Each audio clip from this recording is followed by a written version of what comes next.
Hello, welcome to Bachmann Europe and thank you for joining us for our next new tooling announcement. It's certainly a great day to be low inside, Richard. It's lovely, isn't it, Graham? And I think I know why we're here. Okay, let's take a look, see what's coming through.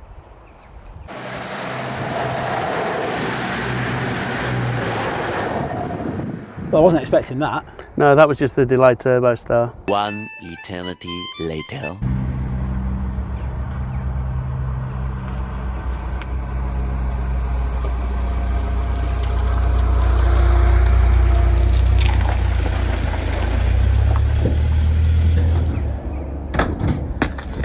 Graham!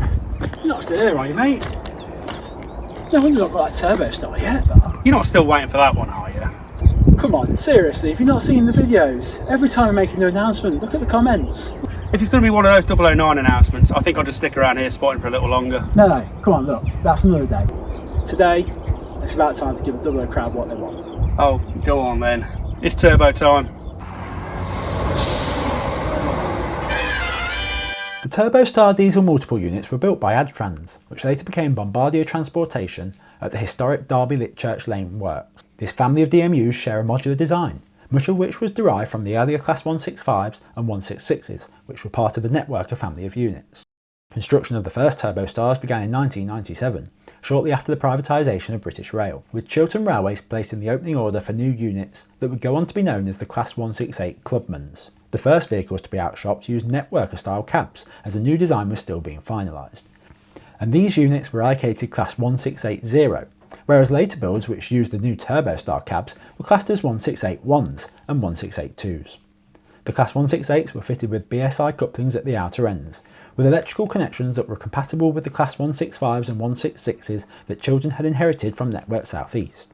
The first Class 170 units were ordered by Midland Mainline, with deliveries commencing in November 1998, and these began entering service in May the following year. Like the 168s, the Class 170s were fitted with BSI couplings but with standard electrical connections, allowing them to work in multiple with a wider range of existing units like the Class 150s and 158s. Construction took place over a 7-year period, at the end of which more than 120 units had been delivered in either 2-car or 3-car formations, and to multiple operators around the UK. The fleet is split into various subclasses, usually linked to the original operator and the train's formation or interior layout as specified when new. Concurrent with production of the Class 170s, Southern placed an order for Class 171s that were delivered as 4-car Class 171-8s in 2004. These differed from the 170s by having donor couplings instead of the BSI type at the outer ends, along with electronic destination panels on the body sides. Southern had taken delivery of some 2-car Class 170s a year earlier, and these were subsequently fitted with donor couplings and reclassified as 171-7s, joining a small number of 2-car units that were built as 171s from new. After more than 2 decades of continual use, the Turbostars look set to be part of the British rail scene for the foreseeable future, and these popular units remain in daily frontline service across the UK, working on both regional and long distance routes for which they are well suited thanks to their 100 mph top speed. Class 168s and 171s are still operated by Chiltern and Southern respectively, whilst current operators of the Class 170 fleet include Cross Country, East Midlands Railway, Northern and ScotRail. Now let's hear from our very own Turbo Man to learn more about the models themselves. So what about the new Branchline model? Well, the original Branchline Turbostars arrived on the scene as the real units were being delivered, and while they were very nice for their time, they lacked many of the technological features and refinements that modelers expect in 2026. For our new Turbostars then, we've started from scratch, allowing us to incorporate the same level of technology seen in the highly acclaimed Branchline Class 158 DMUs and more. The Branchline tooling suite encompasses 3 major classes, the Class 168/1s and /2s, the Class 170s and the Class 171s. And models can be produced in 2, 3 or 4-car formations to accurately portray the variety seen amongst the real fleet. Below the body side, each chassis is adorned with a full complement of separately fitted parts, depicting the engines, fuel tanks, batteries, brake systems and auxiliary gear, complete with intricate pipework and cabling reproduced for full effect. Sandboxes are added too, and these are finished with metal wire sandpipes.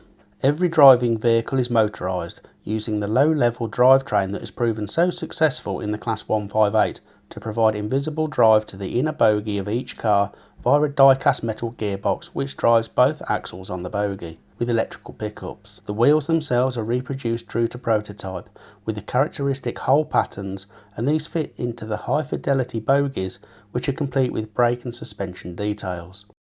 Trailer vehicles are unpowered, meaning that every unit features 2 motorised vehicles regardless of the formation.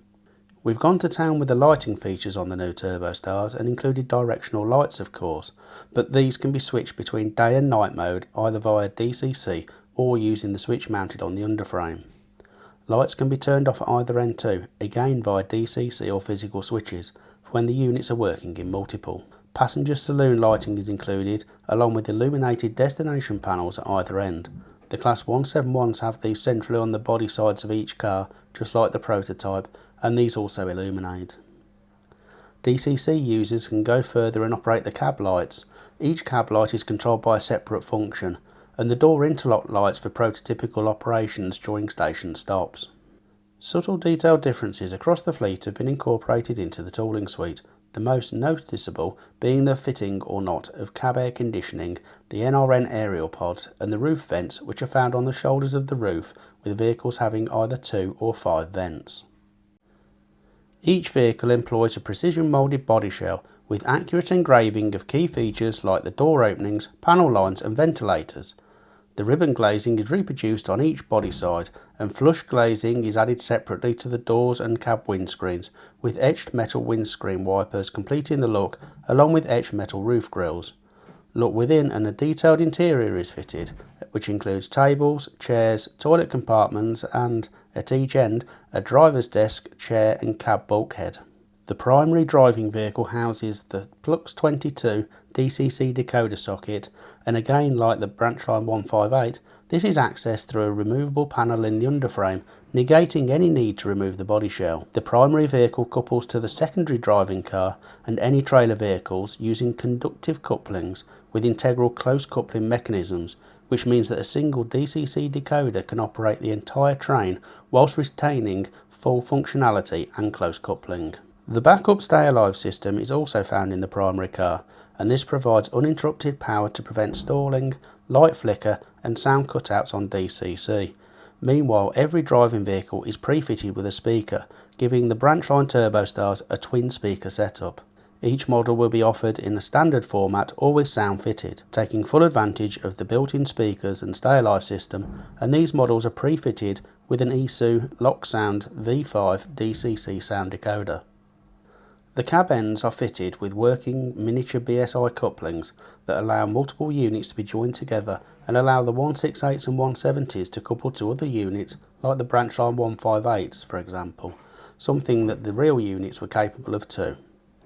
The Class 171s on the other hand were fitted with downer couplings, and we're developing a miniature working downer for the new Branchline 171s. 2 styles of headlight cluster are modelled with either 3 lights per cluster with separate tail lights, or with combined tail lights, so just 2 lights per cluster. 3 types of valance are also depicted, and with them come different horn positions accordingly.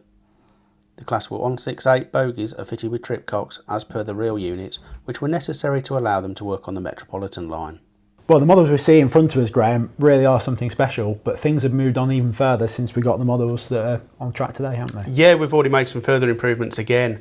We've got some updated body shells here. We've paid particular attention to the door area and some areas on the roof as well, and the body side vents. And that's quite standard, isn't it? We get the first engineering prototypes. Once you see the model in the flesh, you can see areas where the CAD maybe not have interpreted the real thing quite right. So we take various stages to go back and make refinements and enhancements so that the end result is the real deal. Yeah, until we're happy, we're just going to keep improving until we hit go. So, I mean, they're going to look even better when they've got the liveries applied. They certainly are. Let's take a look what we've got in store. Our first releases span 2 decades of operation, and we start with Class 170 number 170114, which entered service with Midland Main Line in 1999. Both vehicles in this 2-car set offered first-class seating, whilst one car was also equipped with an accessible toilet compartment. We've modelled the unit as it entered service and operating to Derby. For the second 2-car Class 170, we turn to Cross Country and 170111, which was also built for Midland Main Line, but by 2009 was working with Cross Country, whose network stretches from Cornwall to Scotland and many parts of the UK in between. Our model is shown working to Birmingham New Street via Leicester. Moving to Scotland, and we've chosen a 3-car unit for our first model in the popular ScotRail livery, specifically 17412. The iconic Saltire livery has graced Scottish trains since 2008, and we're depicting this 3-car model in its current form as operated by the Scottish Government since 2022 and working to Edinburgh Waverley. The franchise, once operated by Midland Main Line, is now worked by East Midlands Railway, and for our second 3-car 170 we're applying the EMR regional scheme to 170-420. The unit was built new for ScotRail but was transferred to EMR in 2020, receiving its new livery shortly after arriving in the East Midlands. Our model is shown working to Nottingham. For our final unit today, we move on to the Class 171s, and 171727 in particular, which was built for Southern in 2003.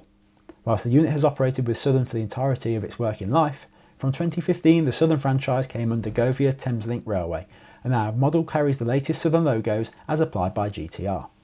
The cab end and bodyside destination panels show the unit working to London Bridge. So we've got a nice selection of models there to start with. Pricing starts at $349.95 for a 2-car unit, and we're expecting delivery towards the end of 2026 for the first examples. Of course, these models can only be purchased from Bachmann retailers, so you'll be supporting the whole industry when you purchase your new Branchline Turbostar. And where can people see them for themselves, Graham? They'll be able to see them for the first time this weekend at Model World Live. We'll be taking the EPs and the improved body shells along with all of our other recent announcements, plus plenty more. And will you be there yourself, Turbo Man? Of course I'll be there. You can see us back here on the Bachmann YouTube channel on the 6th of May for our summer British Railway announcements. We hope to see lots of you at the weekend at the NEC for Model World Live, and until then, thank you very much for watching. We'll see you again.